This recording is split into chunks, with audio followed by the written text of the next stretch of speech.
heard me say it before, but I'm going to repeat it.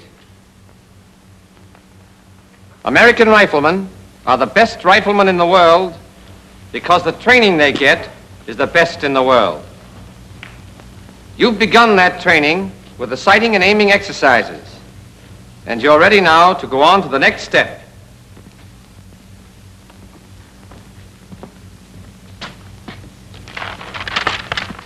Position exercises.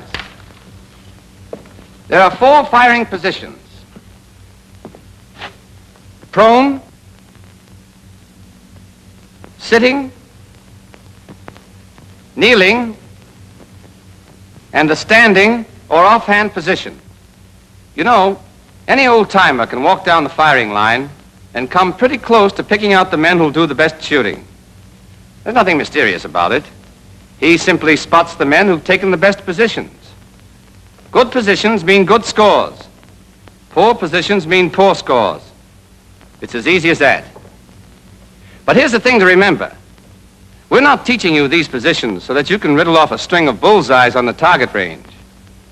We're teaching you to kill your enemy before he can kill you. If you're going to survive on the battlefield, you've got to be able to shoot fast and straight from any position. You've got to be able to drop into that position instantly, automatically, without thinking about it. And it must be correct the first time.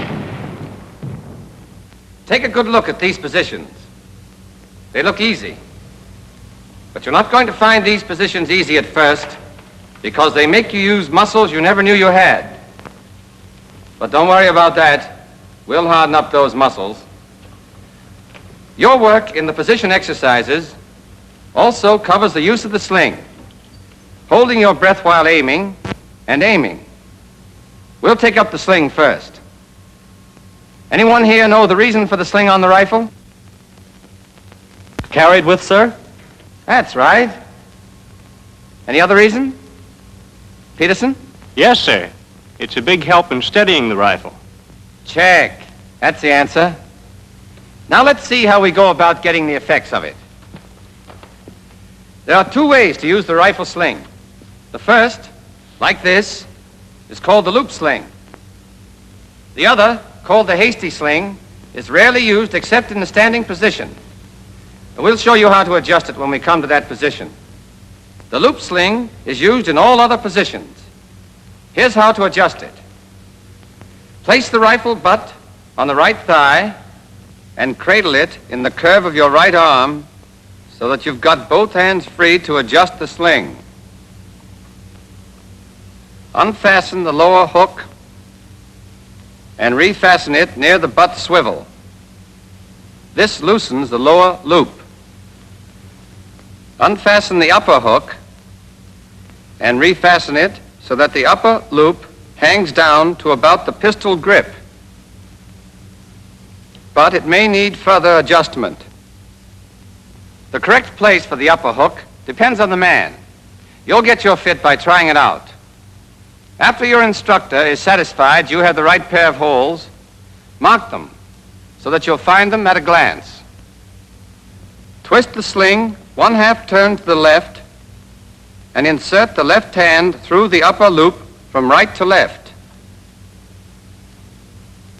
Slide the loop well up your left arm. Leave the loose end free and use both hands to work the upper hook and the first keeper down close against your arm. Then pull down the second keeper against the upper hook. This locks the upper loop in place against your arm and keeps it from slipping. You can't shoot with a loose loop sliding down your arm. Once the loop is correctly adjusted, move your left hand over the top of the sling and place it under the rifle against the upper sling swivel. The rifle must rest in the V between your thumb and forefinger and on the heel of your hand. Wrist straight, fingers relaxed. The sling must lie smoothly along your hand and wrist. If it doesn't, you've done something wrong. This is the way you hold the rifle. Now let's go over the loop sling adjustment once more. Place the butt on your right thigh, cradle the rifle in your right arm, unfasten the lower hook, refasten it near the butt swivel, twist the sling a half turn to the left,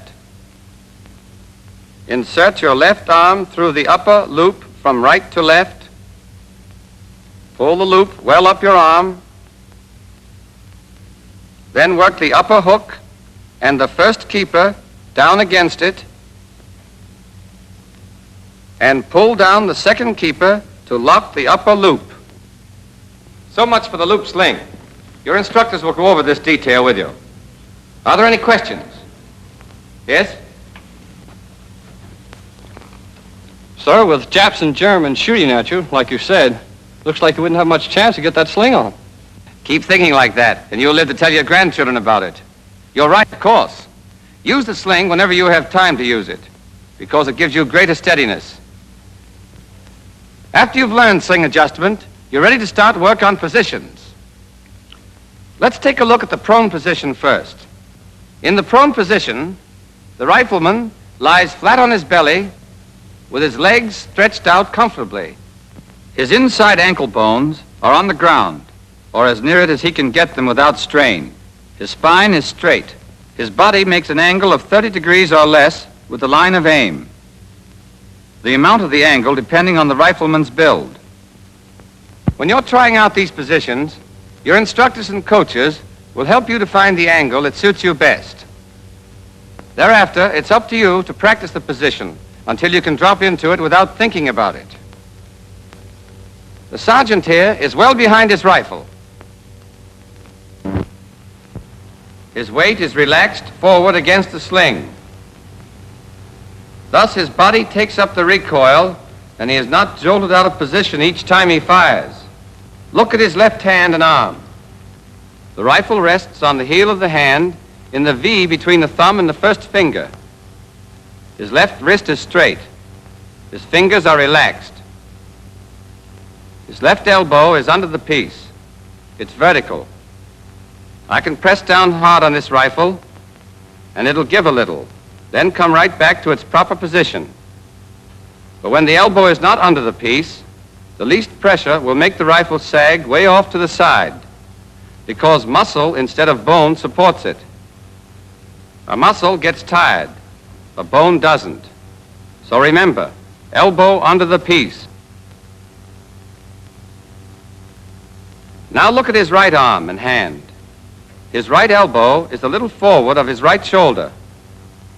His right upper arm makes an angle of about 45 degrees with the ground.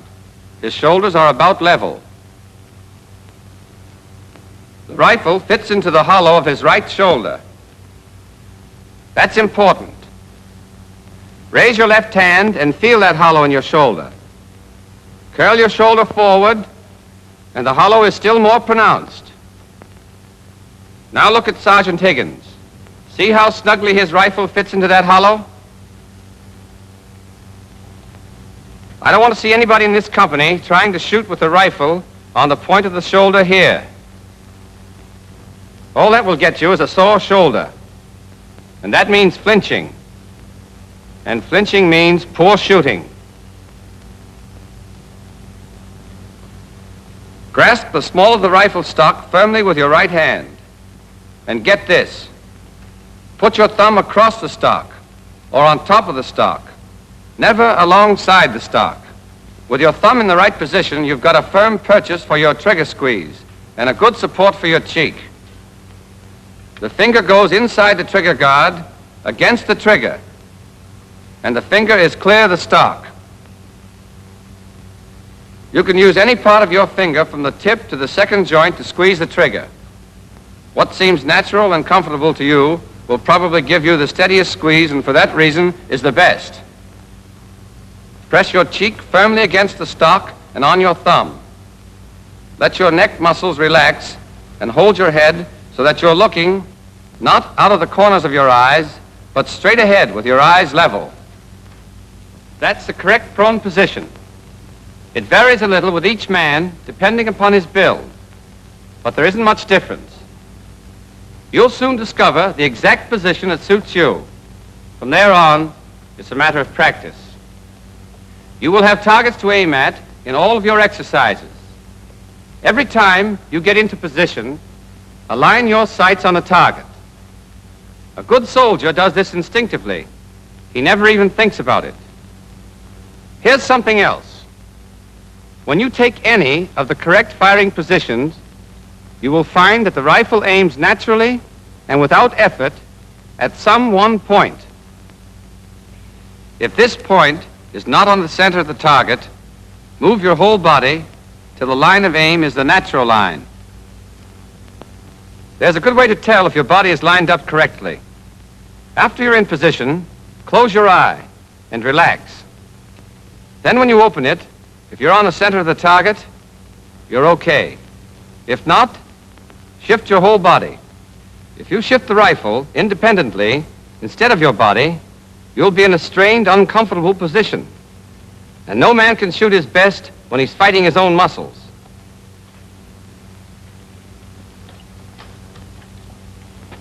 These men are demonstrating some of the things not to do, but they are common errors. Let's take a look at this first man.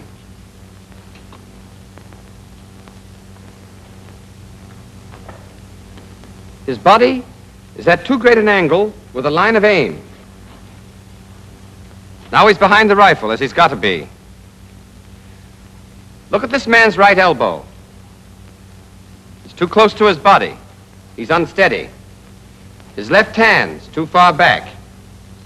And he's got his thumb alongside the stock. Now he'll assume the correct position.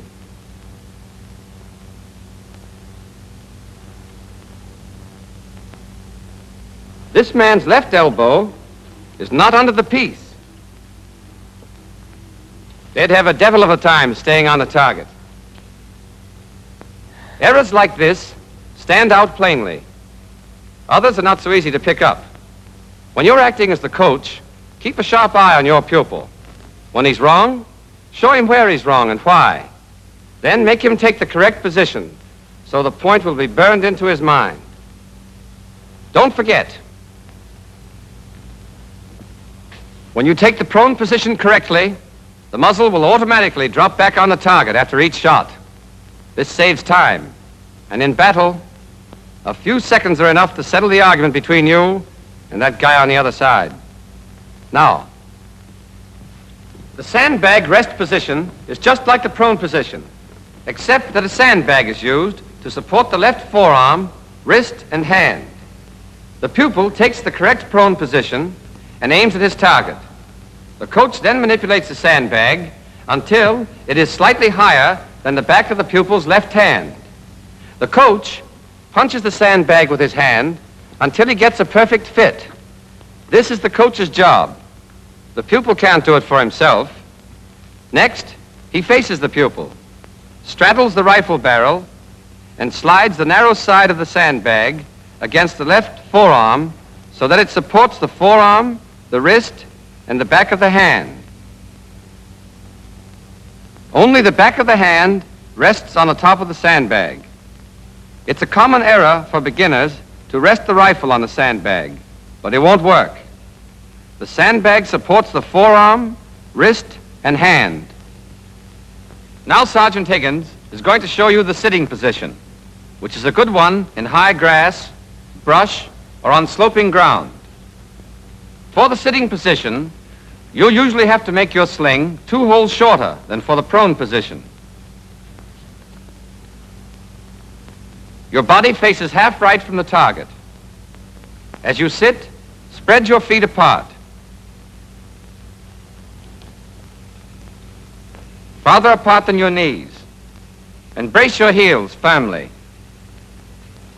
Get your toes down, flat on the ground, if you can get them there, and relax your ankles. Keep your knees straight up, not bow-legged, and keep them fairly low, about 10 inches off the ground. The point is that you've got to get the back of your left upper arm firmly braced 3 or 4 inches down on your left shin. In this way, with your left elbow under the rifle, where it belongs, the weight of the rifle comes straight down on your leg. Hold your right hand and arm as you do in the prone position against your right knee so that your right shin bone forms a block for your upper arm. Lean well forward from your hips, not your waist. Keep your back straight and your weight forward. Don't rest your elbows on your knees.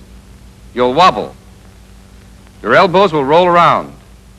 No man can shoot in a position like that.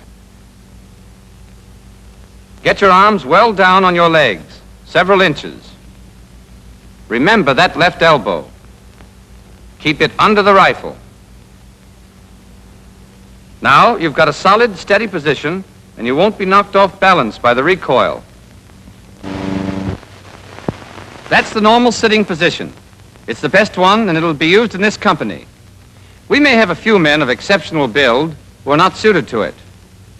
Heavy men may have to use the crossed ankle position.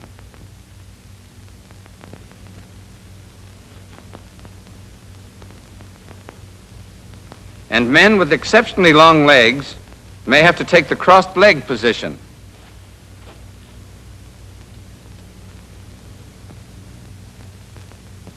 But your platoon leaders will decide which men, if any, are to use these alternate positions. Now, if there are no questions, we'll go on to the kneeling position. Your sling is usually the same length as for the sitting position. First, the half-right face. Then get down on your right knee and sit on your heel, so that your top of your foot is flat on the ground. It takes practice, but you can do it. With your heel inclined toward the target like this, your foot helps to brace you against the gun's recoil. Don't sit on the inside of your foot. Rapid fire'd make you bob around like a cork. Sit firmly on the top of your heel, with your weight well forward.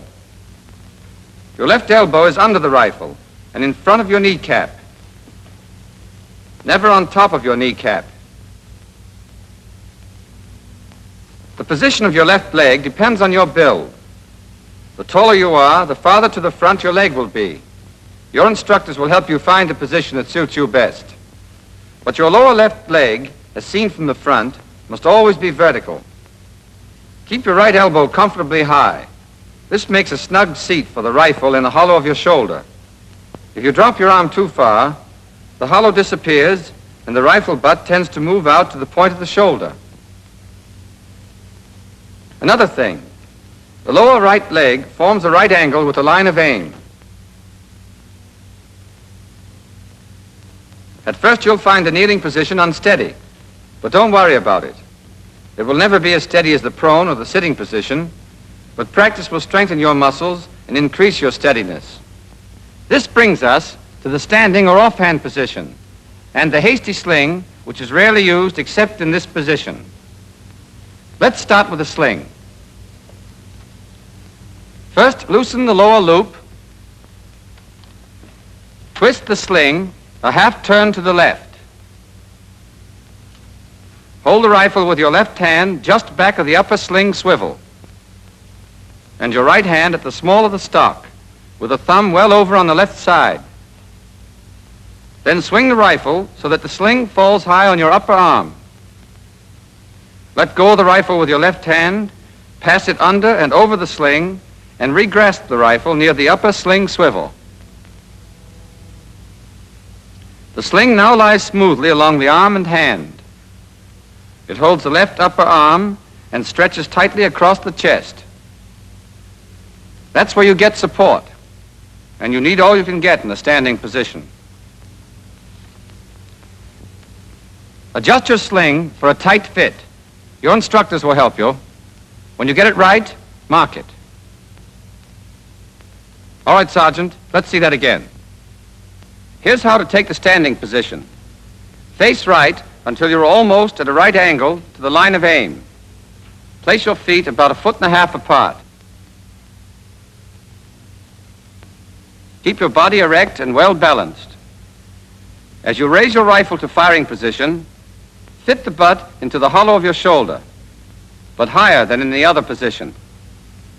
High enough so that part of it can be seen above your shoulder from the rear.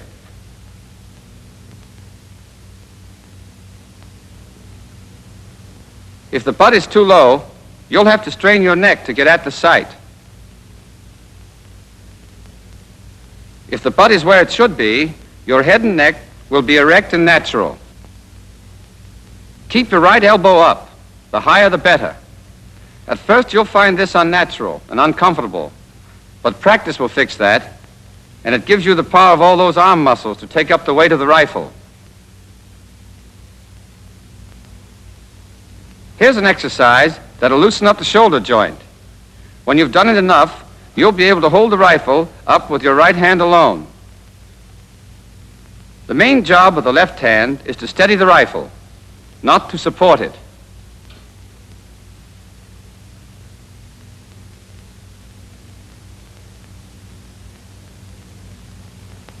Keep your left elbow well under the rifle, and the left hand as far forward as you can get it without strain or discomfort. At best, the standing position is unsteady, but you have to use it on the range, and you have to use it in battle. So it's up to you to make the most of it, and that means plenty of practice. Nearly every recruit gets a brilliant idea of how to overcome this unsteadiness. He pulls his left arm back against his ribs, balances the rifle delicately on his thumb and 2 fingers, and blazes away. But that doesn't work, does it, Sergeant Higgins? No, sir. There's only one right way to hold the rifle in the standing position, and the sergeant is showing it to you right now.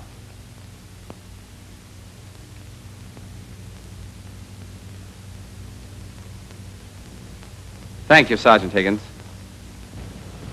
Now you know the positions. I've given them to you one after another to let you compare them. See where they're different and where they're the same. All except the standing position have these points in common. Always hold the rifle at the small of the stock with your right thumb on top of or across the stock, but never along the side. Always keep your left hand against the upper sling swivel, with the rifle in the crotch formed by the thumb and the first finger. Wrist straight, fingers relaxed. Always have your left elbow under your rifle, and always squeeze the trigger with whatever part of your forefinger between the tip and the second joint feels firmest and most comfortable. Always press your cheek firmly against the stock, and hold the butt of the gun in the hollow of the shoulder. In the standing position only, your left hand need not be against the upper sling swivel. Put it as far forward as you can comfortably. And your left elbow doesn't have to be directly under the rifle. Make these habits automatic, and they'll save you time and help you get a well-aimed shot off in a hurry. In these position exercises, of course, you don't squeeze a trigger. That comes later. But as soon as you're in any of the firing positions, you must hold your breath and aim. You do this in dry shooting, and you do it in actual firing. We'll show you the right way to hold your breath and still be comfortable. Take an ordinary breath, then let a little out. Then hold the rest of that breath while you aim and fire. To keep the air in your lungs during aiming, close your throat by swallowing. But don't hold your breath too long. If you do, your muscles will get tense, and your eyes will blur, and you'll get wobbly. When this happens, relax for a moment and start over again. But don't think you can practically hold your breath. You either hold it or you don't. And while you're aiming and squeezing the trigger, you've got to hold your breath.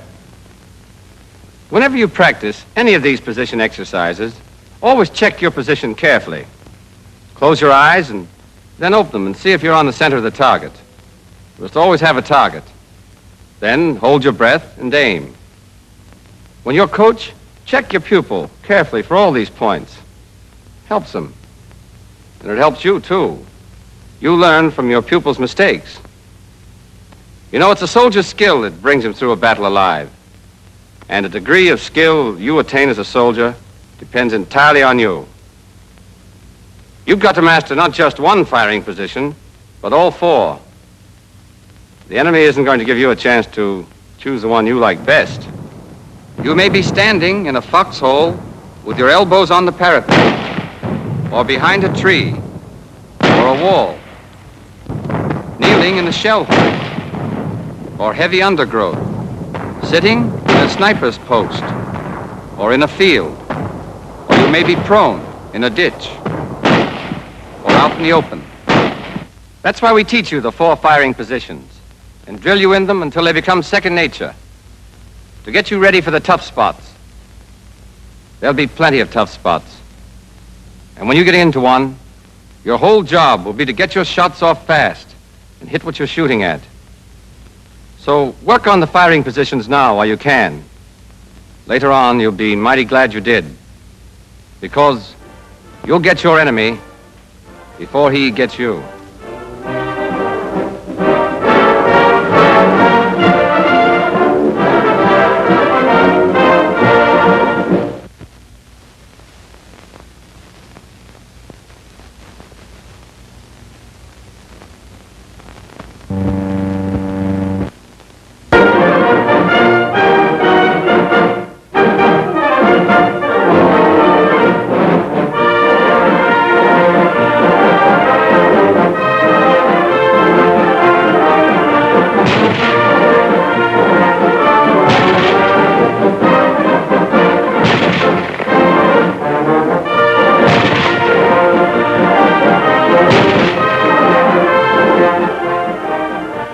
In our work so far, we've learned what the correct sight picture is and how to get that picture into the sights of the rifle and hold it, whether you're prone, sitting, kneeling, or standing. Today, we take up the most important thing in rifle marksmanship, the trigger squeeze.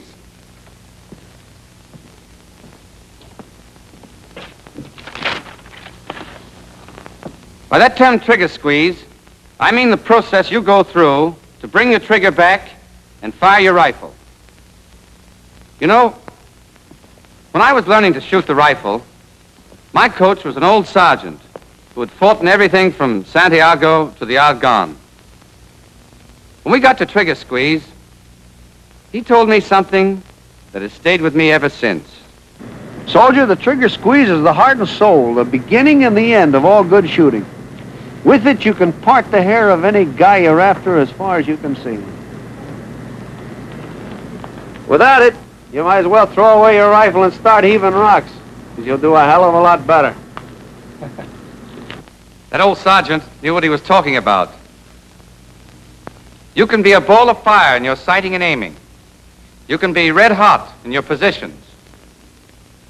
But if you can't teach that trigger finger to squeeze, squeeze, squeeze, well, you better get yourself a supply of rocks, as my old sergeant suggested, because you're going to need them. Now, there's nothing difficult about the trigger squeeze. It's just a question of applying a smooth, increasing pressure to the trigger until the rifle fires. The trick is to apply that pressure so smoothly and so steadily that you can't tell when the rifle is going to fire.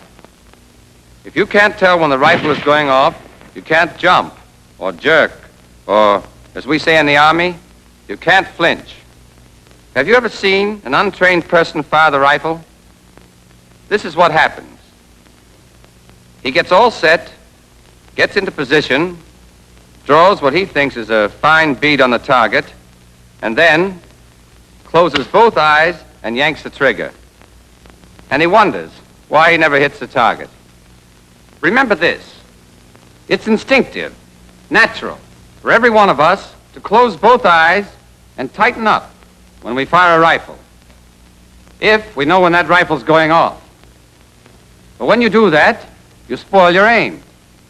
You not only miss the bullseye, but you may miss the whole target.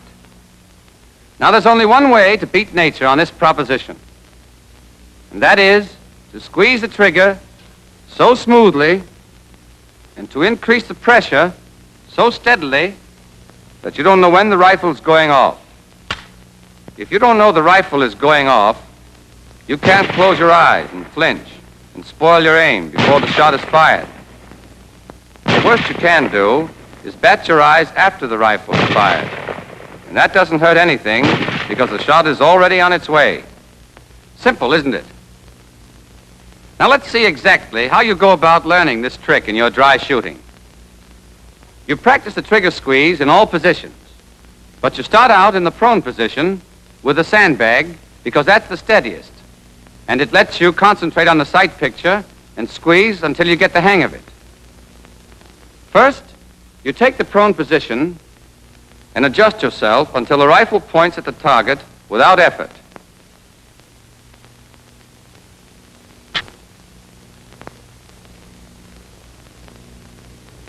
Then the coach fits the sandbag.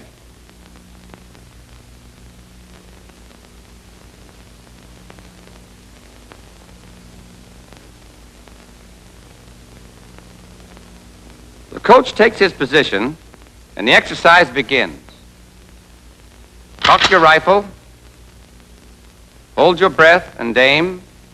When you get the correct sight picture, take up the slack. By trigger slack, we mean the play between the trigger's forward point and the point where you first feel resistance. Take it up decisively. And while you're taking up the slack, you're starting your trigger squeeze. It's all one action of your finger, working by itself, independent of the rest of your hand. You press smoothly, straight to the rear, and you increase the pressure steadily from start to finish. Your rifle has a fixed pull, say about 4 pounds. When you take up your slack, you take up part of that pull.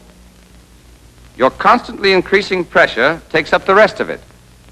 And then the trigger gives, and the rifle fires. But follow through. Hold your position. Hold your aim, and continue your increasing pressure. I'll tell you more about that later. What I want you to get now is this. If you squeeze the trigger properly, you can't know when the rifle is going to fire, and therefore you won't be able to flinch. You all understand that? There's another mistake all of us make when we first start shooting the rifle. Practically everyone has a violent impulse to yank the trigger the instant the sights come in correct alignment with the target. The beginner is tempted, particularly in the kneeling and standing positions where the unsteadiness is marked. Your sights move a little, side to side, up and down. Finally, they come to bear exactly on the bull's eye. So, at that instant, you jerk the trigger. And this is what happens. You literally jerk your rifle clear off the target. You may not see it because both of your eyes will probably be shut tight and your muscles taut and braced for the shock. But whether you see it or not, the result is the same. A wild shot. There's only one way to get hits, and only hits count on a battlefield. And that is to squeeze the trigger. Now, you've seen what happens when you jerk the trigger instead of squeezing it. I'm going to show you why it happens. Let's assume that I'm shooting at a target 500 yards away.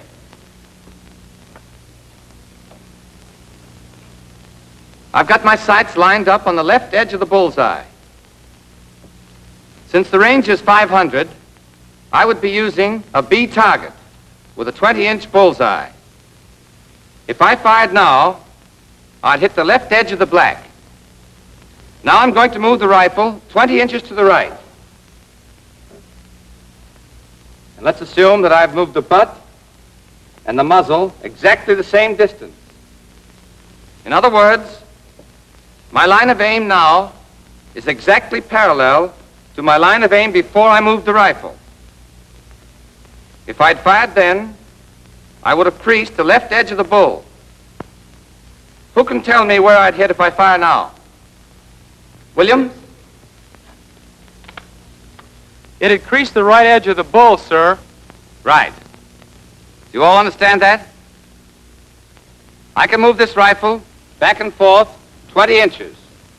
And if I fired it anywhere within that space, I'd still get a bullseye as long as I kept my lines of aim parallel. I move the rifle 10 inches to the left again, still keeping my parallel line of aim. If I fired it now, I'd hit the bullseye dead center. But now watch this. I'm going to keep the butt in place and move the muzzle of the rifle just 1 inch. The butt stays the same as it is. I've moved the muzzle only 1 inch. If I fired now, where would it hit? Norton? It would go off to one side, sir. I don't know just where it would hit. Neither do I know just where it would hit. But I can tell you this. It would miss the center of the bullseye by about 35 feet. Get that, 35 feet.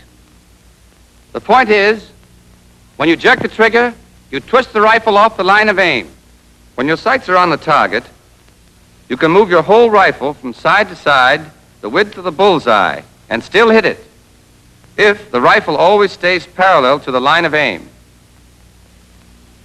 But if the butt of the rifle remains stationary and you jerk the muzzle off to one side as much as an inch, your bullet will miss the target by about 15 feet at 200 yards, by 21 feet at 300 yards, or by 35 feet at 500 yards. A half-inch movement of the muzzle means a miss by 17 or 18 feet at 500 yards. A quarter-inch movement will cause a miss by 8 or 9 feet. And even a movement as small as a 16th of an inch may make you miss the bullseye. That's why it's so important to take the correct position, so that your rifle and your whole body aim directly at the bullseye. Then, when you squeeze the trigger so smoothly that you don't know when the rifle's going off, the strike of your bullets will be changed only by the natural parallel movements of your body, and your shots will be good. The unsteadiness caused by the natural movements of your body does not seriously affect the aim if you squeeze the trigger correctly. Okay, let's see if you got the point so far. What happens if you jerk the trigger? Harris? It'd throw your rifle muzzle off the target. If you were shooting at a guy, you wouldn't hit him. Right. Remember it, and you'll get plenty of bullseyes. And guys, too. What should you do? Karinsky? Sir, you should squeeze the trigger so that you won't know when the rifle will go off. Good. Tell me when to squeeze it. O'Neill.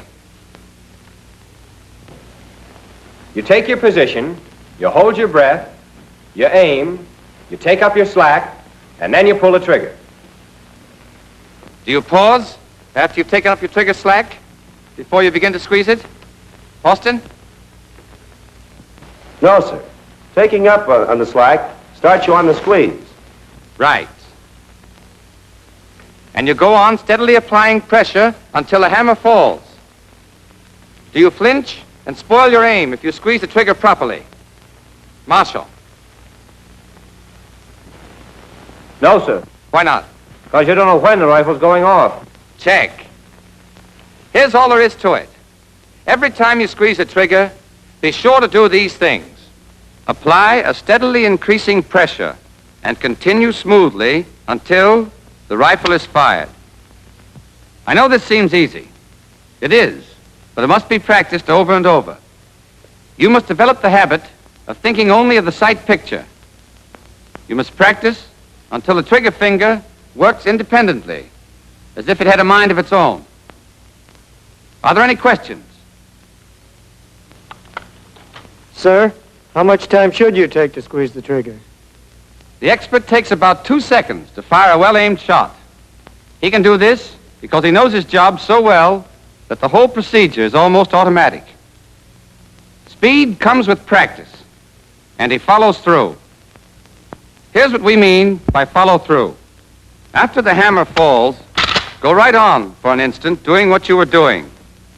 Hold your breath and aim and apply your steadily increasing pressure on the trigger. This helps overcome the natural tendency to let go, which disturbs the sight alignment. All right. We've shown you how to squeeze the trigger and follow through. And we have a neat little way of checking up on you. With each shot, we have you call out where you think the bullet is going to hit. This is calling the shot. And you do it the instant after the shot is fired. It's a cinch to call your shots if you're squeezing the trigger properly. Well, then your eye is open, and you can see where your sights are aligned when the rifle fires.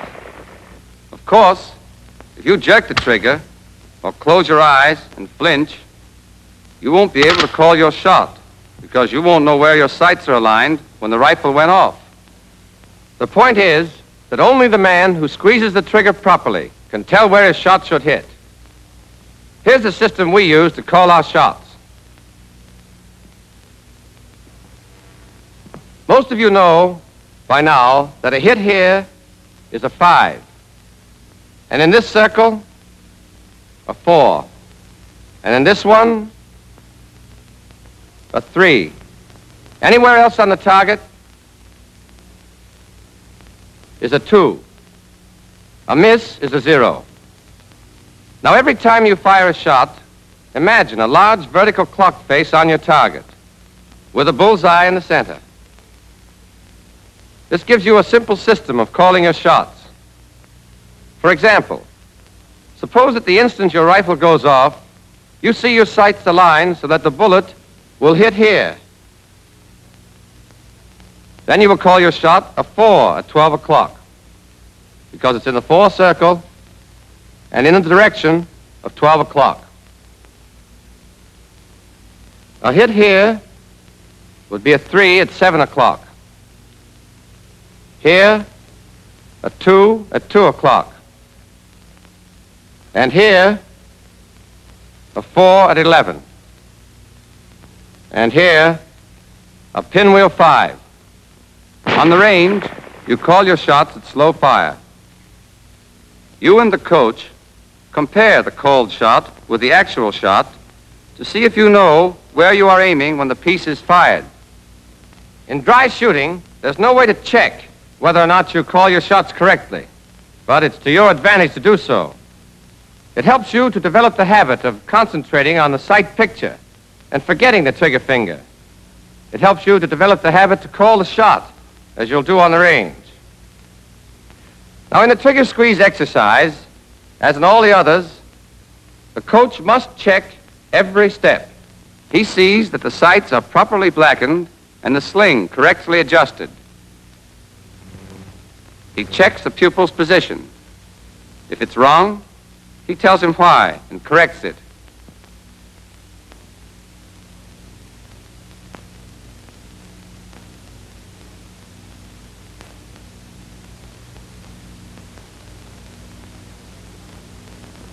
He keeps an eye on the pupil's back during aiming to make sure he holds his breath properly.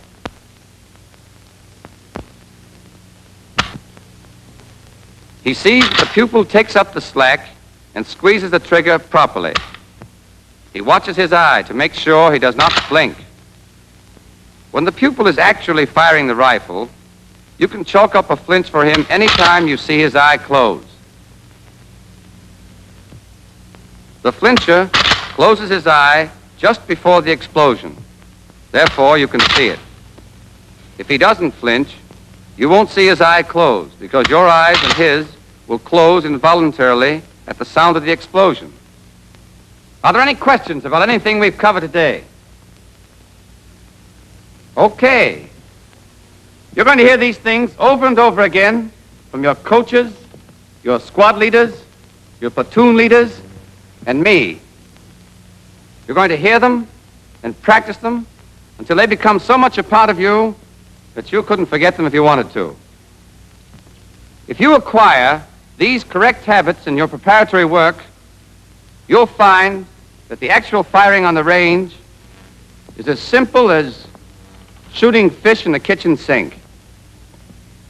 To be a good shot, you must dry shoot or squeeze off 100 or more shots for every round fired, and with as much care. Remember, skill in squeezing the trigger correctly is the best life insurance you can get.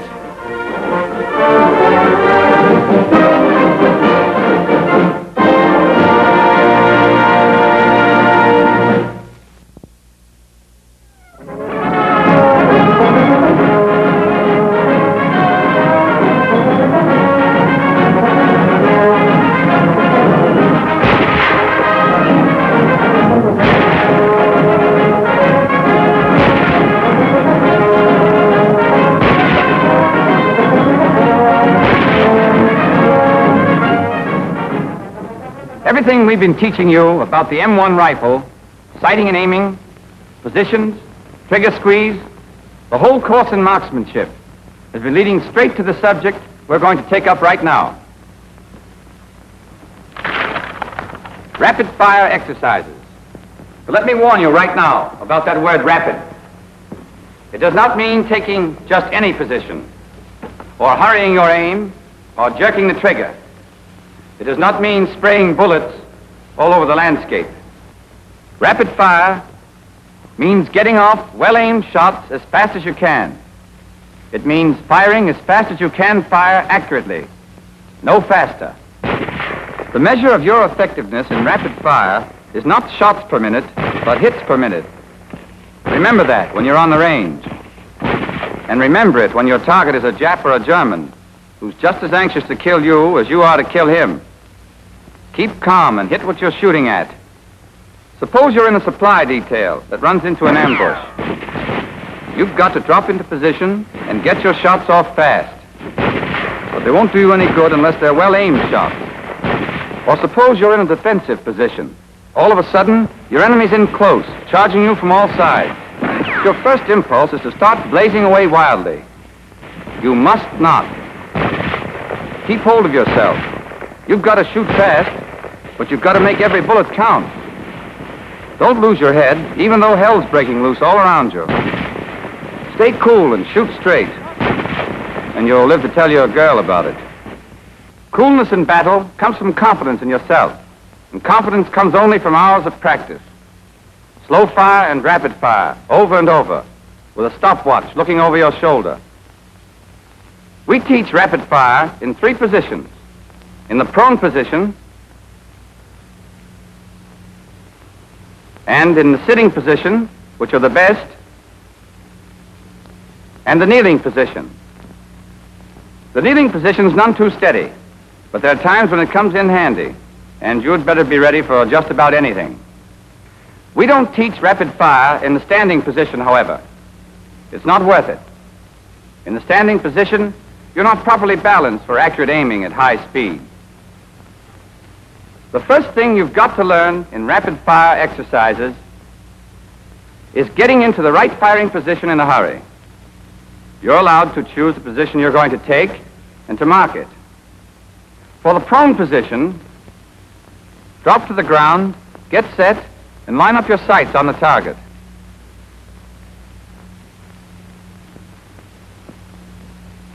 Mark the points for your right and left elbows and the butt of the rifle. Then, keeping your feet in place, stand up.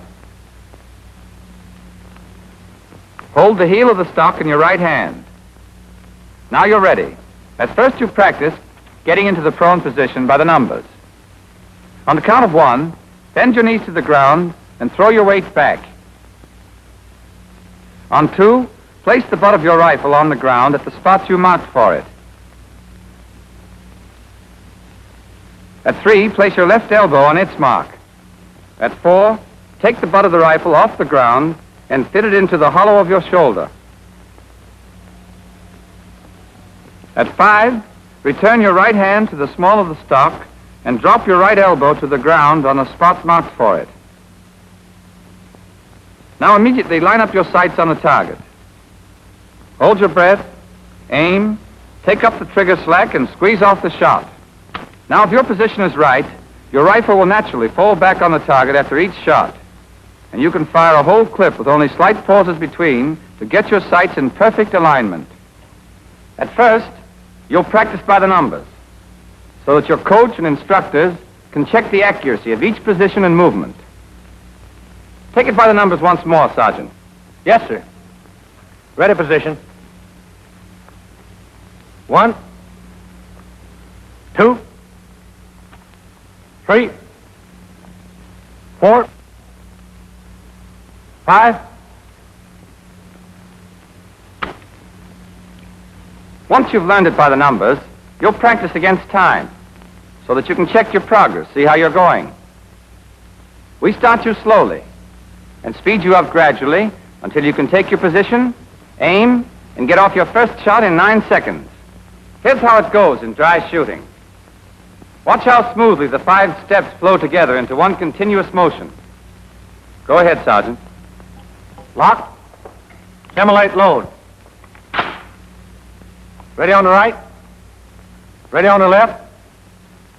Ready on the firing line. Target. Up.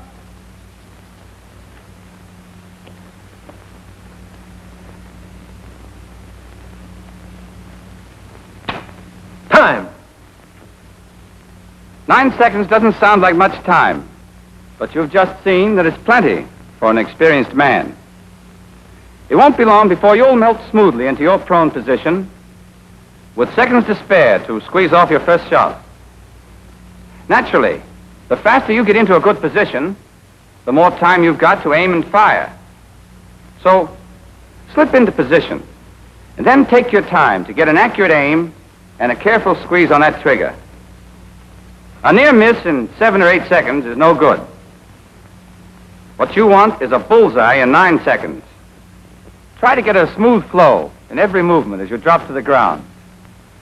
Think of how it would look if every move were made very slowly. Targets. Up. 1, 2, 3, 4, 5. Now hold your breath and take a careful aim. 6, 7.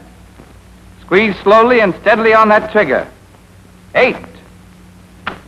Time. Every one of you can do it as easily as that if you remember this one point.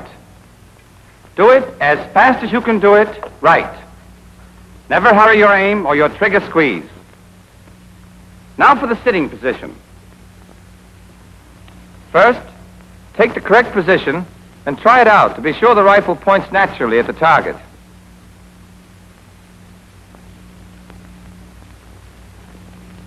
Then mark the places for your heels and your seat. Stand up in the marks for your heels. At the command, targets up, drop quickly on the spot marked for your seat, breaking the fall with your right hand. There's another way of getting into the sitting position that you may find easier. After you've marked the places for your feet, cross your legs and rise. Stand with your legs crossed until the command targets up. Then bend your knees and sink to the ground. This is quicker than the other method, but it forces you to take your eyes off the target while you set your feet in the places marked for them. Otherwise, the action is the same. Place your left elbow. Hit the rifle butt into the hollow of your shoulder and complete your firing position. Hold your breath, aim, and squeeze off the shot. With practice, you'll be able to go from the ready to the sitting position and get off your first aim shot in 7 seconds. Sergeant, let's see that against time. Lock. Simulate load. Ready on the right. Ready on the left. Ready on the firing line. Targets. Up.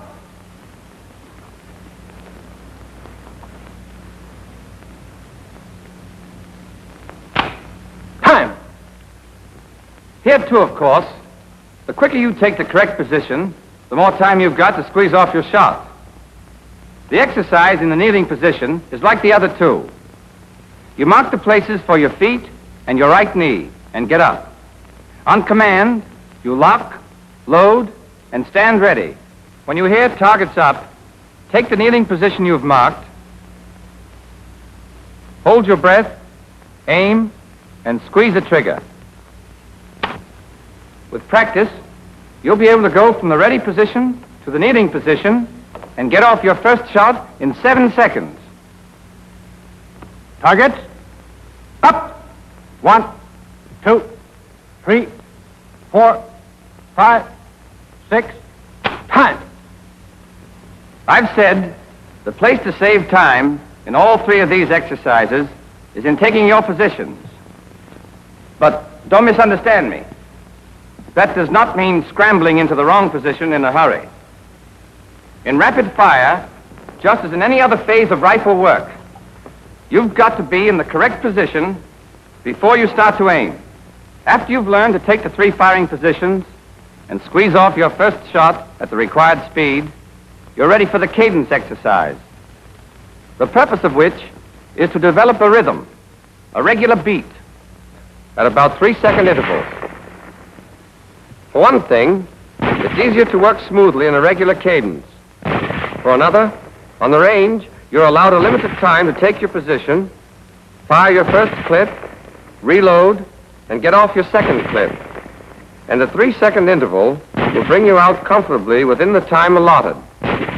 We don't expect you to be able to do it all at once. We'll start you dry shooting at the rate of an aimed shot every 5 seconds. Then every 4.5. Then every 4, which in dry shooting corresponds to 3 seconds on the range, because the hand operation of the piece is slower than its actual operation in firing. Here again, the coach and pupil method is the best. The pupil simulates firing while the coach works the operating rod handle. To keep the bolt from being held in the open position when it is thrown back, the coach puts a small block of wood in the clip.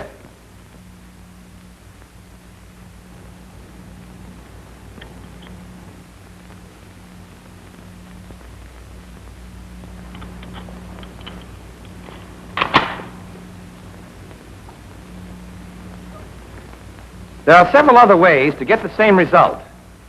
But in this company, we find this method the easiest and the best. Your squad leaders will have a supply of these blocks and will issue them when they are needed. Let's take the exercise at 5-second intervals. Hammer down, coach is ready.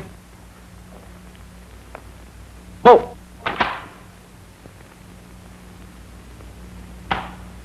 Bolt. Bolt. Bolt.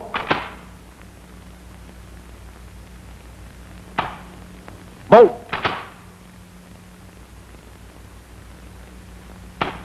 Bolt. As I said before, in these exercises, the coach is just about as important as the rifle. In the cadence exercises, when he forces back the operating rod handle, he acts as part of the rifle. In doing this, he must not lean against the handle. He strikes the handle sharply and immediately removes his hand so that the bolt can snap back into position. It's a good idea for the coach to wear a glove or wrap a handkerchief around his hand. Strike that operating rod handle a couple of 100 times if you want to know why. Notice that the coach strikes the handle only when the command bolt is given by the instructor. But notice, too, that the command is given whether or not the rifleman has squeezed off his shot. If the pupil is late, the coach does not operate the bolt, but waits for the next command after the pupil is fired. You'll do this exercise a minute at a time, in the prone, then in the sitting, then in the kneeling position, gradually speeding up the cadence until you're proficient. In cadence exercises, be sure to take the correct position so that your sights return automatically to the aiming point after each shot. Keep your eye constantly on the sight picture and squeeze that trigger with a steadily increasing pressure until the hammer falls. Then keep your finger on the trigger for the next shot. Yes, I'll say it again. It's constant drill in speed and accuracy that makes the expert rifleman. But even constant drill won't do you any good unless you make each movement right every time. After you've learned to fire in cadence, you'll move on to 2 exercises in simulated rapid fire. For the first of these, you'll use a clip with a wooden block.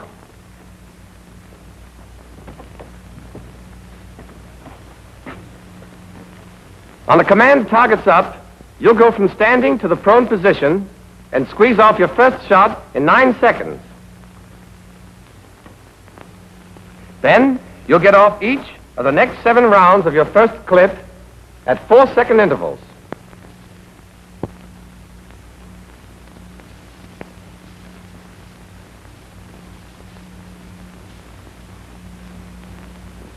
But there won't be anybody to call off these intervals for you. Your cadence exercise will have taught you the rhythm. When you hear 8th round, reload, you'll simulate reloading. And you'll have 9 seconds to do it and squeeze off your 9th shot. Once again, 4 seconds each for the next 7 rounds.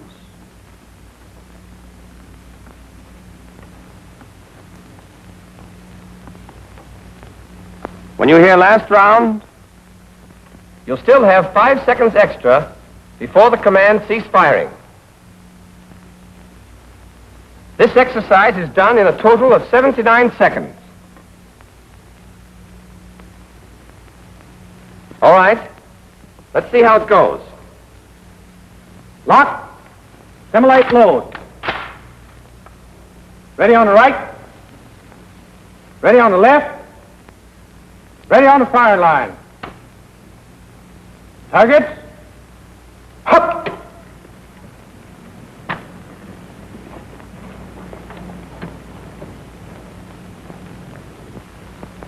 Good. First round. The first shot should be fired in the first 9 seconds. You've got 4 seconds for each of the next 7 shots. 4. Ha. 6. 7. Your 8th shot should be off by the time you hear this. 8th round. Reload. Remember, you count your own shots. If you fired the 8th round before you hear reload, you don't have to wait. Reload immediately. 10. 7. 12. 13. If you keep your fire rhythmical and steady, you'll get off your last shot just as it's called. 15. 16. Last round. If you don't, you still have 5 more seconds to finish up without hurrying. Firing. That's your first exercise in simulated rapid fire. But before we go on, there are several things I want to point out. In all of your rapid fire exercises, be sure to count your shots aloud, as you heard Private Oss do just now. By counting the shots, you know exactly what's left in your clip, and you're ready to reload when you should, which saves time. But there's another reason. You've got to use the air in your lungs to call the number, and that forces you to breathe at just the right time. But don't get the idea that counting aloud is just a training exercise. You'll call the numbers out in battle, too. And your reasons for doing it will be the same, but a whole lot stronger. In combat, knowing when to reload will save more than time. Getting caught with 1 round in your rifle when the enemy is coming at you is as good a way as any to put an end to your career. When you're firing, keep your eye on the target all the time. Don't look away. If you squeeze your trigger properly, the recoil will jerk your head up a little, but it'll fall back with the rifle. And when you have to look away to reload, be sure you get back on the right target. On the range, the prettiest dead center 5 on the wrong target goes down on your score as a 0. And remember, the habits you're forming now are the ones you'll take with you into battle, where your target is hard to see and is easily lost. In dry runs, the command bolt is not given.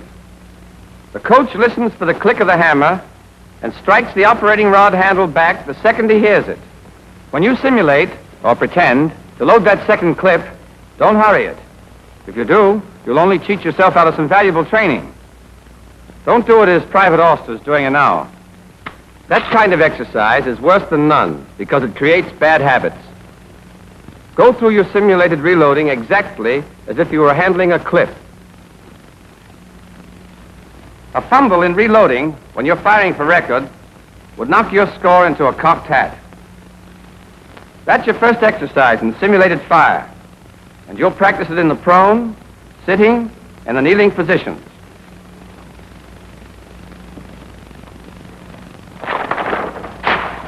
You're allowed a total of 79 seconds for the prone exercise, but only 74 seconds for the sitting and kneeling. 7 seconds instead of 9 to take the position and fire the first round. 8 seconds instead of 9 to reload. And 3 seconds extra instead of 5 at the end. Except for the positions and time, the sitting and kneeling exercises are exactly like the prone. The purpose is to teach you to keep the proper cadence, even though no one is calling bolt. Once you've learned this, you'll repeat the series using dummy rounds and no wooden block. The timing is the same, and the performance is the same.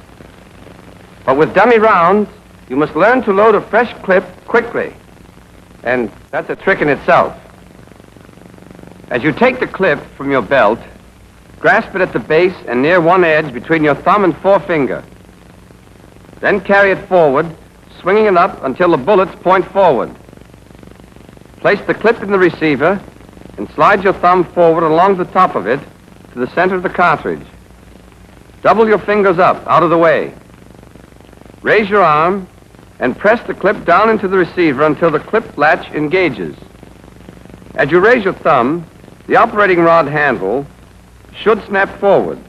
If it doesn't, strike it with the heel of your hand, and your rifle is ready to be fired again.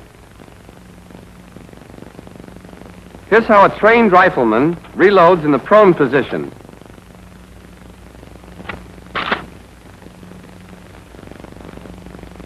In the sitting position,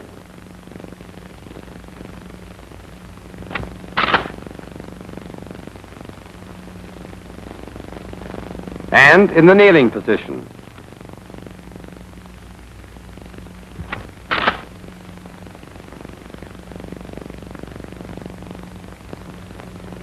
When you first do these exercises, you'll feel that 79 and 74 seconds are going to rush you.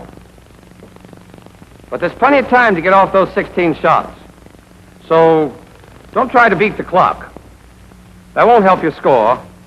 When you get on the range, you're scored on your hits. Don't get buck fever. The stopwatch is important, but don't let it push you around. Don't be in such a rush that you spray bullets all over the target. If you're going to shoot wild, you can get all your shots off in 30 seconds. But don't do it. When a recruit does, and then turns and finds an old-timer beside him just loading his second clip, well, he feels like a fool. Take it easy. There's no time to pick daisies, but there's plenty of time to fire 16 shots and get 16 bullseyes.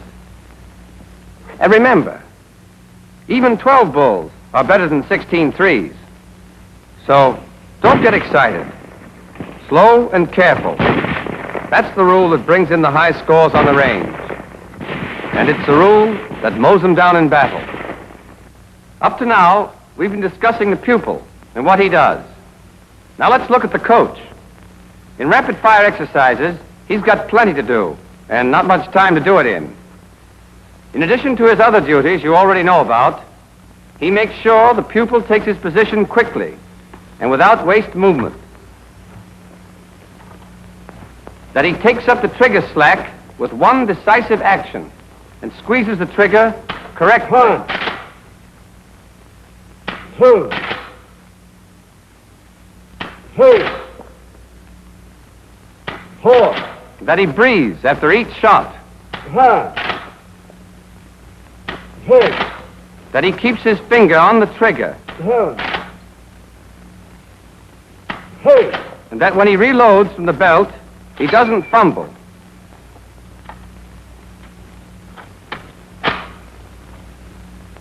The moment the hammer falls, the coach throws the operating rod handle back sharply and gets his hand out of the way. 10, In rapid fire, the coach is the key man. He's got to know his stuff 12, and keep his eyes open.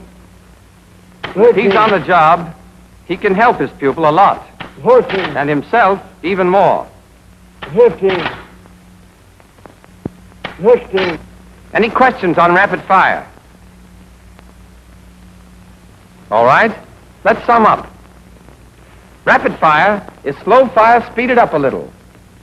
In rapid fire, just as in slow fire, you take the right position, hold your breath, and aim properly, and squeeze your trigger smoothly, even if you take a little longer than you should. Speed? Yes. We count the seconds you take, and we work you against the stopwatch. But speed is worse than useless unless you do everything right every time you do it. Take it slowly at first, and make every movement exactly as you should. Speed will come of itself. And it won't be long before the right way is the natural way for you. The only way. Then, when you find yourself in a tight spot in battle, you won't lose your head and blaze away wild. That's the quick way to the cemetery. For my money, a good soldier is a live soldier. Dependable habits will make you calm and cool and confident, and you'll hit what you're shooting at. That's pretty important, when what you're shooting at is shooting at you.